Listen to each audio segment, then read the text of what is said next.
Alors, Luc 24, on va lire à partir du verset 13. Et voici ce même jour, deux disciples allaient à un village nommé Emmaüs, éloigné de Jérusalem de 60 stades. Et ils s'entretenaient de tout ce qui s'était passé. Pendant qu'ils parlaient et discutaient, Jésus s'approcha et fit route avec eux. Et leurs yeux étaient empêchés de le reconnaître. Il leur dit, « De quoi vous entretenez-vous en marchant ?» Et ils s'arrêtèrent, l'air attristés. L'un d'eux, nommé Cléopas, lui répondit, « Es-tu le seul qui, séjournant à Jérusalem, ne sache pas ce qui est arrivé ces jours-ci ?» « Quoi, leur dit-il.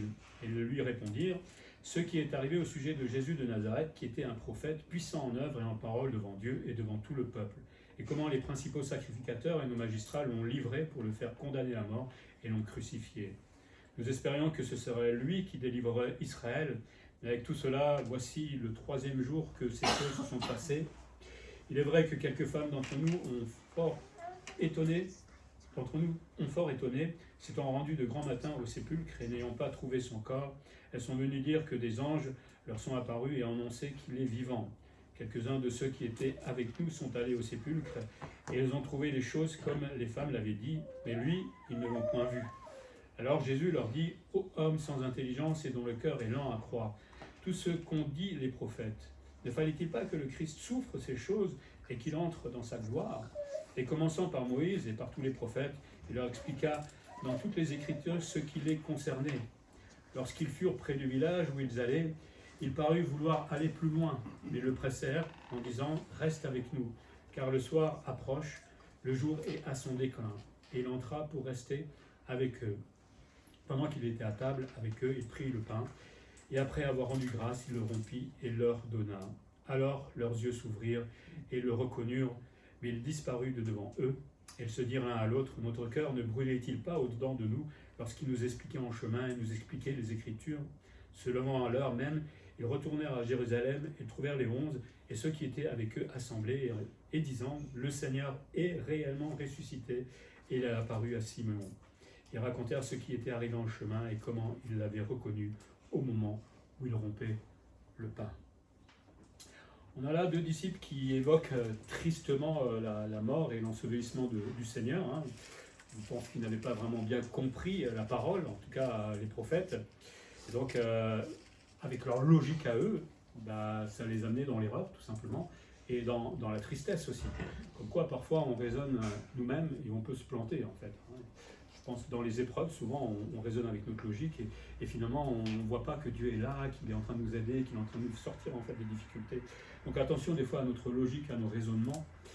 Nous avons besoin de l'aide du Seigneur, comme eux ont eu besoin pour notre vie quotidienne, évidemment.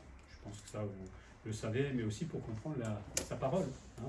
Là, il va leur expliquer la parole, et ça va être quelque chose de formidable pour eux. Mais si nous avons besoin de l'aide du Seigneur pour expliquer sa parole, c'est pour nous donner aussi de l'espoir et de l'espérance. Quand on lit la Bible et qu'on croit à ce qu'elle dit, ça nous donne de l'espérance. Donc une première chose qu'on voit, c'est qu'on a deux disciples dont les espoirs sont en train de s'écrouler. Juste pour présenter, Emmaüs, le village, se situe à 60 stades, c'est-à-dire à 11-12 km environ de Jérusalem, donc ça fait une petite trotte quand même à pied. Emmaüs signifie bain chaud, et c'est un peu difficile à le localiser sur une carte, c'est pour ça que je ne l'ai pas mis, mais bon. On a là deux disciples de Jésus, pas des apôtres, sinon on ne les aurait appelés pas apôtres. En tout cas, c'était disciples de ceux qui étaient en train de pleurer sur le Seigneur qui venait d'être crucifié, et ça fait 3 jours, et donc il ne se passait rien. Donc ils étaient vraiment tristes, et l'un d'eux s'appelle Cléopas, c'est un abrégé de Cléopas. Voilà. L'autre, on ne sait pas exactement comment il s'appelle, ou peut-être c'était la femme de Cléopas, certains le pensent. D'autres, Godet par exemple, dit que c'est Théophylacte, je ne sais pas exactement. Il y en a même, selon la tradition, qui pensent que c'était Luc. Bon, ce n'est pas le plus important. On a deux disciples là qui espéraient quelque chose et qui finalement se retrouvent sans espoir. Triste. Donc voilà leur état moral. Ils étaient tristes. Il y en a un qui n'est pas triste là. Eux étaient tristes et c'est Jésus même qui va remarquer leur tristesse, parce qu'il va leur poser des questions au fur et à mesure. C'est marrant comment le Seigneur va agir en fait avec les disciples, parce que tout ce qu'il va leur demander, ils le savaient déjà, mais il veut les faire réagir, et souvent le Seigneur fait comme ça. Désormais, ces deux disciples-là, tout tristes, étaient en fait sans espérance, parce que eux avaient un fort espoir que Jésus allait les délivrer des Romains, en fait. Hein. C'était ça que les disciples avaient. On reverra ça même dans Actes un peu plus tard, quand Jésus est ressuscité. Les disciples qui lui reposent encore la question, mais c'est quand tu nous délivres de ces méchants Romains? Mais ils n'avaient rien compris, en fait. Rien du tout. Bon, on aurait été pareil qu'eux. Donc leur espérance pour eux, pour l'instant, en tant que disciples pas vraiment formés, c'était d'être débarrassés des Romains, mais pas de la résurrection et ces choses-là. Et donc ils s'éloignent de Jérusalem, tout triste. Hein. Cet éloignement démontre un peu qu'en fait, ils n'attendaient plus rien de Jésus-Christ. Il est mort, ça fait 3 jours qu'il est mort, il ne se passe rien. Hein. Donc pour eux, il était mort et on ne le verra plus. Voilà. Et du coup, on repart. Pareil hein, pour les autres disciples, on lit dans Jean par exemple 21, où ils sont retournés en fait à leurs activités au bout de 3 jours. Il ne se passe rien, donc on reprend notre vie. C'était un homme comme les autres, voilà, il était formidable, mais il est mort.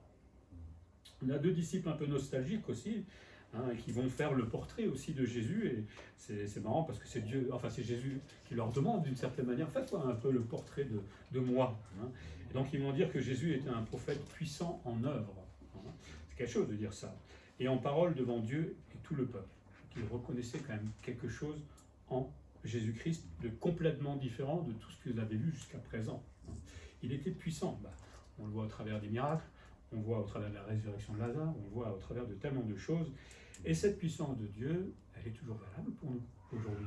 On dit souvent c'est pour le passé, mais le Seigneur peut nous aider dans des moments difficiles et cette puissance est en œuvre aussi pour nous délivrer parfois de nos problèmes. Mais là, pour les disciples, c'est plutôt une tragédie, hein, et il va leur expliquer que cet homme qui était formidable, il a été tué par les principaux sacrificateurs et les magistrats. C'est les religieux qui ont mis à mort le Messie. C'est quand même triste hein, quand on y réfléchit. C'est ceux qui l'attendaient le plus qui l'ont tué. C'est bizarre. Puis nos disciples désespéraient de plus en plus. Hein, ça fait 3 jours, comme ils disent, que ces choses se sont passées.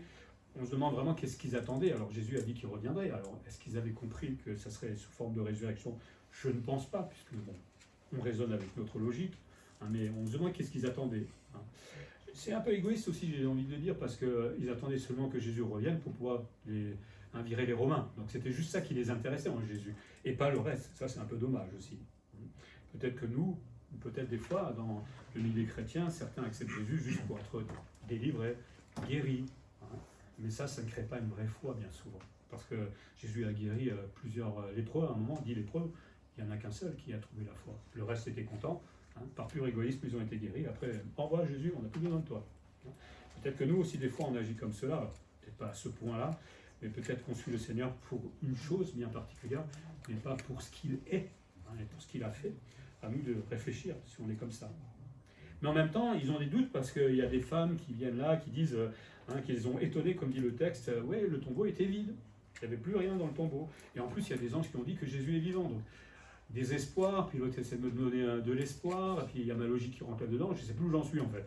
Ça devait être un peu compliqué dans leur tête à ce moment-là, et je pense que ça aurait été aussi compliqué pour nous à ce moment-là. Avant qu'on devienne chrétien, quand on me disait que Jésus est ressuscité, je regardais, t'es marrant, tu crois à ça? Ben oui, on était comme ça avant. Hein. Bon, encore que moi j'étais dans un milieu chrétien quand j'étais jeune, donc c'est des choses que j'entendais tout le temps, mais l'accepter vraiment comme un fait accompli, ça c'est autre chose. Il faut passer par la nouvelle naissance, ça c'est clair.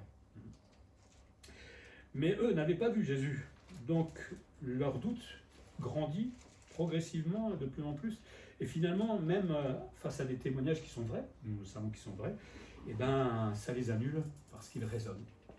Je pense des fois, il faudrait faire toute une prédication sur nos raisonnements des fois. Il y a beaucoup de choses à dire.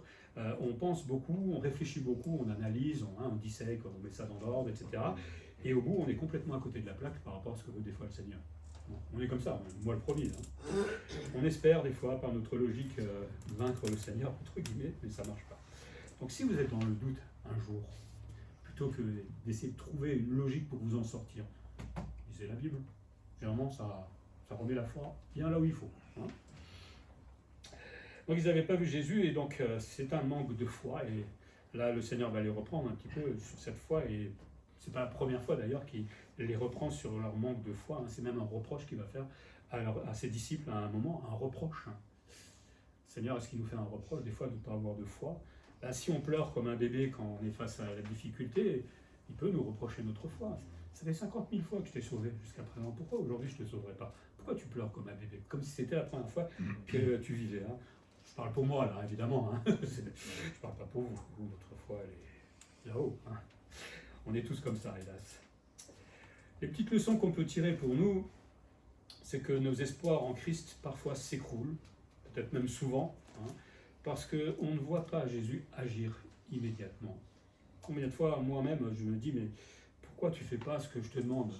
Parce que c'est légitime. Non, mais pas dans le sens, fais ce que je te demande, mais parce que je suis dans une situation où c'est vraiment légitime que tu agisses. Parce que c'est pas juste, par exemple. Hein, et tu fais rien.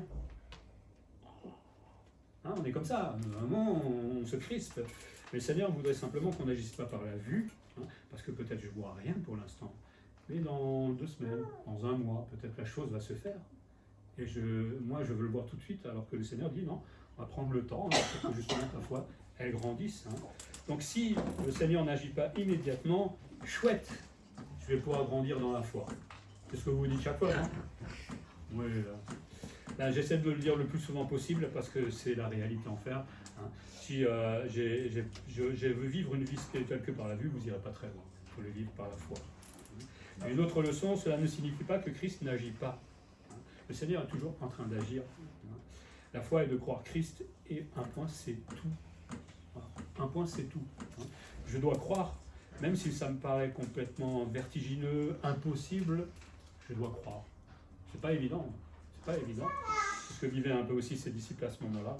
Alors c'est facile pour des choses simples, c'est plus compliqué pour des choses plus compliquées de croire que le Seigneur va agir. Quand on est malade, quand on est dans des grandes difficultés, hein, et même quand le Seigneur ne nous guérit pas, je dois croire qu'il est là et qu'il est en train d'agir selon sa bonne volonté. C'est pas toujours évident. Donc on revient à nos 2 disciples qui sont tristes par la mort de Jésus parce que quelque part, ils n'ont plus de guide pour leur vie aussi. Hormis les Romains, parce que je pense que c'était surtout ça sur lequel ils focalisaient, mais en même temps ils avaient un guide spirituel qui les aidait. Et ça, évidemment, quand on l'a plus, ben c'est dommage. Mais le Seigneur va leur redonner de l'espoir par la parole. Il aurait pu faire des démonstrations, etc. Il va utiliser la parole pour redonner un peu d'espoir à ses disciples. Et il va les rejoindre à un moment sur leur chemin, peut-être par derrière, on ne sait pas très bien, et puis il va rejoindre le groupe et va commencer à s'entretenir avec eux. Et va poser des questions, hein, et il leur demande de quoi ils s'entretenaient. Le Seigneur, il savait très bien. Hein. Que s'est-il passé? Dites-moi pourquoi vous êtes en train de discuter comme ça. Alors eux, ils sont un petit peu étonnés parce que tout Jérusalem était au courant que Jésus a été crucifié. Alors peut-être c'était un voyageur qui venait juste d'arriver pour Pâques, ou je ne sais pas, mais ils étaient étonnés qu'ils ne sachent pas. Hein, parce que ça veut dire que tout le monde était au courant, pour eux, dans leur tête. Et les disciples vont répondre aux questions du Seigneur, mais ils vont le faire en commençant par rendre hommage à Jésus-Christ de Nazareth. C'est ça qui est beau. Hein. D'une certaine manière, Jésus leur pose des questions pour qu'ils fassent une espèce de confession de foi. C'est marrant comment le Seigneur s'y prend en fait. Hein. Il aurait pu tout de suite donner des explications, mais il veut voir ce qu'il y avait dans le cœur de ces hommes. Puis il va évoquer son jugement et finalement la crucifixion qui était pour eux totalement injuste par les religieux qui étaient jaloux de ce Messie. Et ils vont lui faire part de leur désespoir. Il dit, voilà, Seigneur, nous on espérait que enfin, je l'appelle pas Seigneur, je l'appelle Monsieur, j'aurais voulu l'appeler, mais on espérait que ce Jésus de Nazareth allait nous délivrer enfin des Romains, qu'on allait retrouver notre liberté. Donc il focalisait quand même beaucoup là-dessus. Hein. C'était un poids forcément, quand vous êtes en pleine guerre, entre guillemets, on aimerait bien être débarrassé de ceux qui vous envahissent, ça c'est clair. Mais je ne pense pas qu'au bout, ils avaient l'idée de ce que le Seigneur avait, c'est-à-dire la grâce, et tout ce qu'il y avait ensuite. Et ils disent en plus, il y a des bruits qui circulent à propos du corps de Jésus qui a disparu. Alors on ne sait pas si c'est vrai ou si c'est faux. Il y avait des fake news peut-être à l'époque, je ne sais pas s'il y avait ça, mais bon. Hein. Et puis en plus, il y a des anges qui, soi-disant, auraient dit que Jésus était vivant. Donc voilà, monsieur, nous, on est complètement perdus. Est-ce qu'il est vraiment ressuscité des morts? Nous, on n'en sait rien. Donc on rentre tranquillement chez nous. La Bible nous dit que leurs yeux étaient empêchés de voir Jésus. Pourtant, ils l'avaient déjà vu. C'est curieux, hein. Ils n'arrivaient pas à le voir. On se demande pourquoi. Alors ce verset signifie, c'est une expression qui est très peu employée, hein. Ça signifie que leurs yeux étaient comme retenus ou ouverts. Hein. Ils voyaient mais sans voir en fait, voilà, devant eux. Et peut-être qu'ils étaient en train de nous dire aussi qu'ils ne croyaient pas à la résurrection, tout simplement. Donc pour eux, même s'ils avaient éventuellement reconnu un petit peu Jésus, pour eux il n'est pas ressuscité, donc ça ne peut pas être Jésus. Hein. Peut-être c'est ça qu'il faut penser. Donc cet homme n'était pas le Christ. Mais on sait qu'après la croix et la résurrection, on a l'impression que Jésus a un peu changé d'apparence. Dans Luc 24, 39, il dit « Voyez mes mains et mes pieds ». Il n'avait pas vraiment reconnu, ou j'étais pas sûr que c'était lui. « Voyez mes mains et mes pieds, c'est bien moi. Touchez-moi et voyez, un esprit n'a ni chair ni os, comme vous voyez que j'ai. » Donc même les disciples, tous les disciples avaient du mal à reconnaître le Seigneur. Est-ce qu'il avait changé d'apparence? Je ne sais pas. Ça me fait dire aussi que peut-être plus tard, quand nous on va ressusciter, on ne sera pas comme on est peut-être aujourd'hui, je ne sais pas. On sera différent, on verra bien. Un commentaire dit qu'il y a là l'action divine de Dieu. Jésus voulait d'abord rester inconnu en fait aux disciples, pour ensuite se révéler progressivement. Et tout ça pour les instruire. Parce que son but c'est « Coucou, c'est moi Jésus ». Ça n'aura pas le même impact que de les enseigner et de les persuader au travers des Écritures. C'est les Écritures qui vont produire la foi. Le Seigneur peut se montrer. Alors, soi-disant, elle apparaît à beaucoup de gens. Moi, je suis très prudent avec ça. C'est pas ça qui va forcément produire la foi. Il y en a qui veulent des miracles. C'est pas ça qui produit la foi. C'est les Écritures, la démonstration par les Écritures qui produisent la foi. Avant de les convaincre par une manifestation extérieure, il voulait les convaincre à l'intérieur. Il ne veut pas convaincre les sens, il veut convaincre le cœur. Et c'est ça qui est important. Et c'est comme ça que nous, on a été sauvés. On a été convaincus par le cœur. Moi, j'ai rien vu d'extraordinaire. Mon témoignage, mais il n'y a rien d'extraordinaire. C'est là que ça m'a fait pleurer, que ça m'a rappelé que j'étais pécheur, que je me trompais complètement dans ma vie. C'est en lisant les Écritures. Et ça produit la foi. Et Jésus va les enseigner. Il les laisse d'abord parler. Ça, c'est toute la sagesse du Seigneur, de permettre de les aider à comprendre. Alors, parle, comme ça je sais de quoi tu es au courant, de quoi tu sais sur la Bible, puis après c'est moi qui vais rectifier le tir. Quand vous avez des fois des discussions comme ça à faire, ne dites pas tout de suite les choses, laissez parler la personne, parce que ça vous permet en fait de comprendre où il en est, d'analyser et comment pouvoir tout simplement l'aider. Mais le Seigneur va leur faire un reproche concernant leur foi. Leur cœur est lent à croire les prophètes. Lent à croire les prophètes. Je crois qu'on peut se faire le même reproche. On croit que Jésus est vivant, bien souvent, on croit qu'il peut nous aider, on croit qu'il est à côté de nous tous les jours, et des fois on s'écroule, et puis on dit, t'es où? Alors on va pas dire t'es où, mais on va dire, tu peux pas aller plus vite, pour nous sortir des situations. Donc notre cœur aussi parfois est lent à croire. Et là, le Seigneur va leur expliquer, il va reprendre depuis Moïse. Moi, j'aurais voulu être là, quand le Seigneur commence à enseigner. Il va partir de Moïse, des sacrifices qui étaient à ce moment-là des prédictions du sacrifice, des prédictions symboliques du sacrifice de Jésus-Christ, parce que le sacrifice à l'époque des animaux couvrait le péché, mais ne l'effaçait pas, comme le sacrifice de Jésus, mais c'était en prédiction de ce que Jésus allait faire plus tard.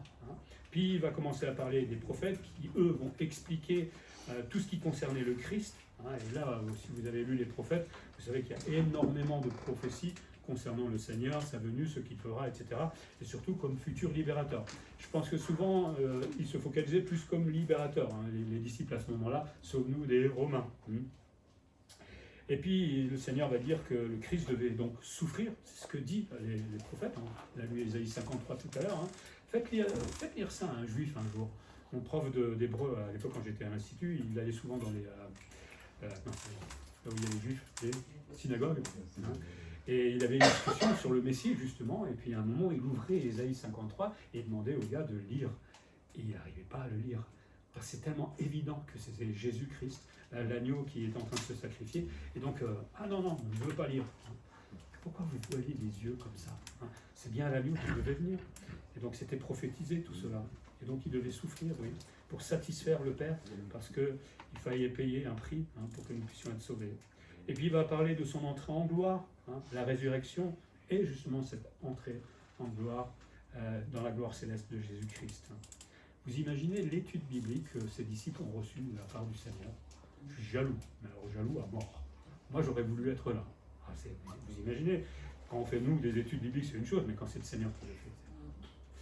Est-ce que vous aimez ce genre d'études bibliques? Il y en a le vendredi soir. Je fais un peu de pub. Donc si vous êtes dispo, il y en a toujours des études bibliques comme ça, à apprendre un peu plus. Quelques leçons qu'on peut tirer. Autrefois, nous aussi, quand on n'était pas croyants, nos yeux étaient empêchés de voir. Moi, j'ai entendu parler de Jésus jusqu'à l'âge de 15 ans. tout le temps, et 3 fois par jour, des fois pendant le week-end. Donc, mais c'est pas ça qui m'a convaincu. Mes yeux étaient empêchés de croire. Peut-être la faute de certaines choses, on est d'accord, mais je suis aussi responsable de ce que moi je faisais. Mais quand j'ai lu la Bible, tout s'est envolé. Toute ma logique, ma philosophie, toutes ces choses-là, quand tu es face à Jésus-Christ qui donne sa vie pour toi et tout l'amour qu'il a pour toi, alors là, forcément, il y a tout qui s'envole. Et la foi qui entre en nous. Combien nous avons besoin que le Seigneur nous rejoigne, j'ai envie de dire, dans notre vie, pour comprendre sa parole. Et je pense que chaque fois qu'on ouvre la Bible pour notre culte personnel, c'est un peu comme avec ses disciples, il nous rejoint et il va essayer de nous aider au travers du Saint-Esprit à comprendre davantage. Alors, évidemment, on ne peut pas toujours tout comprendre, on a besoin des fois d'étudier beaucoup pour comprendre certaines choses, mais le peu que je peux lire déjà me fait du bien pour moi. Déjà le fait de savoir que je suis rejoint pour le Seigneur, ça c'est déjà une joie. Le Seigneur me voit en train de lire sa parole et essaie de me la faire comprendre pour que ça soit utile ensuite durant ma journée et ma vie. Et nous avons le Saint-Esprit qui est là pour nous enseigner, pour nous corriger, pour nous reprendre, pour nous attrister parfois quand on pêche, et pour voir ce que la Bible dit au sujet de Jésus. Donc on est quand même bien outil, l'air de rien. Quand on ouvre la Bible, vous avez vu tous ceux qui sont là pour nous aider? C'est génial. Des fois on dit je comprends rien, c'est pas grave, peut-être que le Seigneur veut quoi. Vous savez, moi j'ai lu plusieurs fois la Bible, et des fois je relis, et puis d'un coup je dis, j'ai jamais lu ça, j'ai jamais lu, c'est pas possible. Pourtant j'ai déjà lu, étudié, etc. Vous voyez, on apprend encore au bout de, je ne sais pas combien de fois je l'ai lu, la Bible, et c'est ça qui est formidable. Là, je suis en train de relire tous les prophètes, et j'apprends. Mais il faut le faire. Et c'est comme ça qu'on s'enrichit, et que notre foi grandit aussi. Donc laissons le Seigneur nous enseigner, alors, par la lecture quotidienne de sa parole, par les études bibliques qu'il propose dans l'Église, par les cultes, par tous les outils qu'il met à notre disposition pour qu'on puisse fortifier notre foi, et ne pas ressembler à ses disciples à un moment dans notre vie. On a des doutes, on ne sait plus. Et puis l'espoir va renaître, mais parce que Jésus-Christ est ressuscité. On se trouvait près d'Emmaüs et vont inviter Jésus à souper avec eux. Jésus donnait l'impression de vouloir aller un peu plus loin, mais il savait très bien qu'il allait les inviter, mais bon, il laisse faire. C'est leur initiative de vouloir inviter le Seigneur. C'est pareil, pour nous, le Seigneur est toujours à côté de nous, mais c'est mon initiative de l'inviter chez moi. Le Seigneur est à côté, mais il me demande de l'inviter. Amen. Amen. Toi, tu l'invites souvent, j'ai l'impression. On le fait tous, mais peut-être des fois, on lit la Bible vite fait, on fait des choses comme ça vite fait, et en fait, on passe à côté de ce qui est important. Donc, ils vont l'inviter, et ils le pressaient même. Ça veut dire qu'ils ont été vraiment émus par tout ce qu'il avait dit, et donc avaient soif d'apprendre un peu plus. Vous voyez, quand on est en train d'étudier la parole de Dieu, on a encore envie d'étudier plus. Bon là c'est vrai, c'est Jésus qui l'a fait, certainement qu'il faisait mieux que moi, ou que nous les pasteurs, ça c'est sûr, mais on a davantage soif d'être enseigné. Donc le presser, ça veut dire il le retard avec force, avec force, c'est vrai, tu restes là avec nous, parce qu'on ne veut pas que tu partes. Et on voit leur soif, là, tout simplement. Et donc durant le repas, Jésus va rendre grâce, il va rompre le pain, même glorifier, parce que là Jésus est glorifié, bon il n'est pas encore au ciel, il honore toujours son Père. C'est formidable ça. Parce que nous on le fait ça. Peut-être pas comme lui en tout cas. Quelqu'un disait ce repas frugal devient un sacrement. Alors je ne suis pas sacrement catholique, mais un moment vraiment particulier et la maison va se transformer là en maison de Dieu. Vous avez déjà eu Jésus à manger à midi? Ça serait intéressant de l'avoir avec nous. C'est lui qui gère le repas. Et là, messieurs, les disciples vont s'ouvrir. On ne sait pas exactement comment ça a déclenché la chose. Peut-être qu'ils ont eu la marque des coups dans les mains du Seigneur, comme il faisait peut-être un peu nuit, donc ils n'ont pas vu, donc ils marchaient. Peut-être c'est les gestes habituels de Jésus, puisqu'il avait certainement sa manière d'être. On a tous une manière d'être, et donc c'est là où ils l'ont reconnu. Ça a dû faire un choc quand même. Vous êtes là en train de douter complètement que Jésus est vivant, etc. Et d'un coup, pouf, vous avez une espèce de révélation, et vous voyez Jésus juste à côté de vous. Ça devait faire quand même quelque chose de bizarre quand même. Et comme quelqu'un disait, les deux disciples lui ont ouvert leur foyer, et maintenant c'est Jésus qui leur ouvre les yeux. Et ça c'est formidable, quand le Seigneur nous ouvre les yeux, quand enfin on comprend le sens de notre vie, qu'on est pécheur et qu'on a besoin d'être gracié. Ça fait du bien quand on ouvre les yeux, vraiment.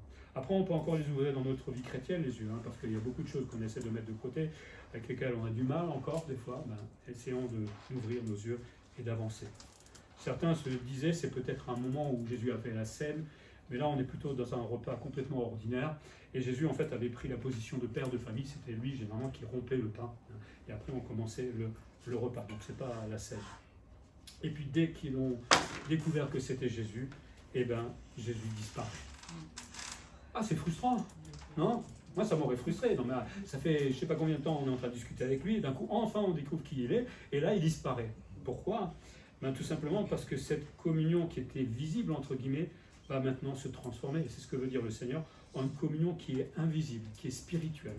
Communion que nous, aujourd'hui, nous vivons, parce que nous n'avons pas vu le Seigneur. Et donc, aujourd'hui, la relation que je peux avoir avec le Seigneur n'est pas une relation vis-à-vis, mais une relation spirituelle, tout simplement. Et c'est autant véritable, hein. Ça ne change rien du tout de voir Jésus. C'est vrai que j'aimerais quand même voir à quoi il ressemble, ça m'intéresserait, parce que quand vous priez, moi j'aime bien, hein, mais bon, voilà. Le Seigneur a voulu que ça soit comme ça, donc on prie, mais on ne sait pas à quoi ressemble le Seigneur pour l'instant. Et la Bible nous dit leur cœur brûlé. Hein. Quand vous êtes là le vendredi soir, votre cœur brûle avant l'étude biblique, là, vous savez un peu plus. Je suis fatigué, j'ai pas le temps de me connecter. Pourquoi notre cœur ne brûle pas quand on doit étudier la parole? C'est bien dommage. Et c'est en lisant justement la parole de Dieu que ce cœur commence à devenir bouillant, d'accord? Pour apprendre plus, mais aussi pour servir le Seigneur, pour marcher fidèlement avec lui. Ces écritures jusqu'à présent étaient fermées pour eux, du moins ils le lisaient, mais bon, ils ne comprenaient pas tout. Hein. Mais quand le Seigneur met sa main, ça devient compréhensible et utile. Et maintenant, j'imagine qu'ils ont dû repartir, alors ils n'avaient pas la Bible au complet à ce moment-là, certainement qu'ils ont dû relire les prophètes, Moïse, et dire « Ah, ça parle de Jésus. Ah, je ne sais pas si vous avez déjà un peu lu les prophètes. Moi, j'aime bien marquer à côté, en fait, ça vient la venue de Jésus, ça c'est l'amour de Jésus.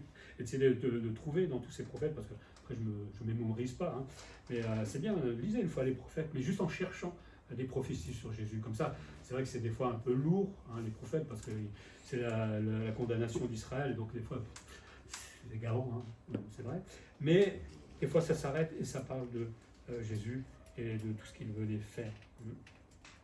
Ils avaient eu, eux, pour compagnons et pour enseignants, le Seigneur Jésus-Christ ressuscité. S'il venait tous les dimanches, le Seigneur, pour prêcher, vous seriez là tous les dimanches? Je serais jaloux alors. Hein. Et puis ils vont repartir à Jérusalem de nuit, alors que eux craignaient pour leurs voyageurs. Hein. Non, ne va pas, parce que c'est dangereux la nuit. Eux, ils y vont. Hein. Je donne des conseils, mais moi je fais pas comme ça. Hein.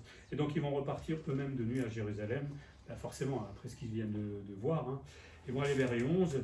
Alors, c'était pas vraiment les 11, il y avait 12 disciples, moins Judas qui était mort, et Thomas qui n'était certainement pas là, mais il y avait aussi d'autres disciples qui étaient présents, et ça devait discuter beaucoup sur tous les événements. Hein. Et les deux disciples là vont recevoir un joyeux accueil, parce que les autres avaient compris que Jésus est ressuscité. Il était apparu à Simon. On voit ça dans 1 Corinthiens 15, 5, et il y avait plus de 500 témoins, on l'a dit tout à l'heure. Et donc, oui, Jésus est ressuscité. Et là, j'imagine que la tristesse qu'ils avaient, ça s'est transformé en joie. Chouette, il va nous délivrer des Romains. C'est peut-être pas la bonne joie qu'il fallait avoir à ce moment-là, hein, mais je pense qu'ils l'avaient au fond, puisque je l'ai dit tout à l'heure, dans Actes, on va voir qu'ils étaient toujours focus là-dessus. Mais je pense en même temps, ils étaient contents parce qu'ils ont vu des choses s'accomplir, des choses extraordinaires, de voir Jésus ressuscité. Ça, c'est extraordinaire. Et c'était là, ensemble, l'occasion de partager la joie de la résurrection. Et ce qu'on fera peut-être tout à l'heure, donc on fait une petite collation, peut-être qu'on pourra partager la joie de la résurrection. Et en plus, ça a été confirmé par plusieurs témoignages, donc maintenant c'est quelque chose, c'est un fait accompli. Jésus est vraiment ressuscité. Pour nous, c'est notre espérance, hein, elle provient de la présence continuelle de Christ à nos côtés. C'est non seulement la résurrection, mais le fait que je sache que Christ est à côté de moi tous les jours, ça me donne même de la force pour avancer. Et même des fois, le Seigneur nous donne des forces au-delà de ce que nous pouvons avoir. Et ça, c'est formidable. Donc quand rien ne va, saisissez la main du Seigneur. Hein. Il est juste à côté. Et donnons-lui l'autorisation de nous aider. Mais nous n'avons pas besoin de voir Jésus. J'aimerais bien le voir, c'est clair, je suis comme tout le monde. Hein. Mais on n'a pas besoin de le voir pour croire sa parole et espérer en lui. On a la parole, on la croit. De toute façon, quand moi j'ai des doutes, des fois en fait on ne peut pas avoir de doute, parce que quand vous avez des doutes, des fois ça peut nous arriver. Quand vous repensez à la parole, quand vous voyez que les choses se sont accomplies littéralement, prophétiquement, vous dites mais non, c'est pas possible que je doute. Non. Et puis regardez dehors, regardez comment vous êtes. Non, c'est pas possible, je ne peux pas douter. C'est moi qui suis en train d'être fatigué ou je ne sais pas quoi. Christ est vraiment ressuscité. Donc je reprends un peu de force et je repars de plus belle. La joie de connaître Christ ressuscité devrait nous conduire aussi à un témoignage bouillant. Ces deux disciples, dès qu'ils ont vu que Christ est ressuscité, ils ne se sont pas dit, bon, on verra la semaine prochaine pour aller annoncer ça. Ils sont partis directement pour aller voir les autres disciples et leur dire que Christ est ressuscité. C'est Pâques, en ce moment, on l'a dit, le monde ne fait Pâques à sa manière. Mais rappelez-leur que Christ est ressuscité, s'ils veulent bien l'entendre, ou le croire, ça je ne sais pas, mais ça devrait être quelque chose de fort en nous. Et puis le désespoir que créent parfois nos pensées et notre logique, parce qu'on est comme ça, on est humain, devient espoir en fait avec la parole de Dieu.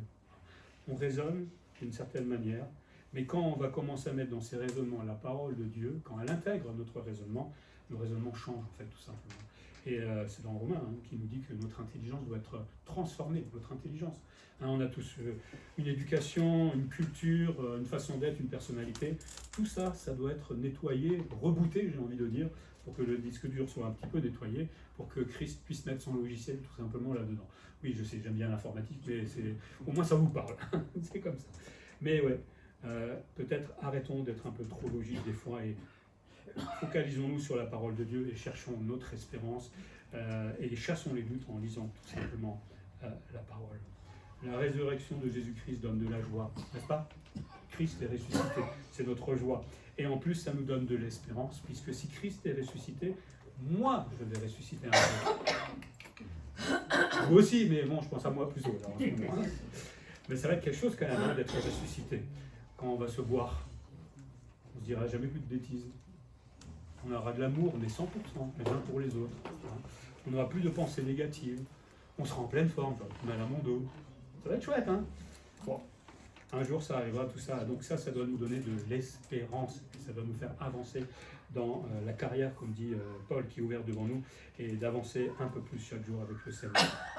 Pour terminer, Christ est réellement ressuscité, c'était la joie des 11, et là des disciples d'Emmaüs, j'imagine pas le soulagement qu'il devait y avoir ce soir-là, dans cette pièce avec tous ces disciples. Waouh, waouh, waouh, Jésus est vraiment ressuscité, c'est formidable, et en plus après on le voit, on va encore manger avec lui, etc. Ça devait être quand même des moments extraordinaires. Je suis jaloux, mais c'est pas bien la jalousie, c'est pareil. C'est également notre joie à nous, parce qu'on l'a dit, c'est la base de notre foi et de notre espérance. Où serions-nous aujourd'hui si Christ n'était pas ressuscité? Vous pouvez imaginer votre parcours sans devenir chrétien. Je serais mort, ça c'est sûr, parce que la vie ne m'intéressait pas. Peut-être d'autres, je ne sais pas où vous en seriez. Mais si Christ n'était pas ressuscité, mais quelle vie on aurait eu? Terrible quand on pense. Alors que Pâques soit l'occasion de nous humilier, je pense que c'est un bon moment où on peut peut-être se mettre devant cette croix et s'arrêter un peu de courir et de réfléchir à tout cela de nouveau, en nous humiliant face au terrible sacrifice que Jésus-Christ a fait pour chacun d'entre nous. Ça devrait nous faire fondre en larmes, en fait, tout simplement, tout l'amour de Christ pour moi qui étais pécheur, pour moi qui étais loin de lui. Mais aussi un moment de retrouver de l'espoir pour l'avenir. C'est vrai que quand on regarde ce monde, c'est tragique. Mais nous, en tant que chrétiens, même si on est triste pour ce monde, on se réjouit parce qu'un jour, nous reverrons Jésus-Christ ressuscité. On va prier.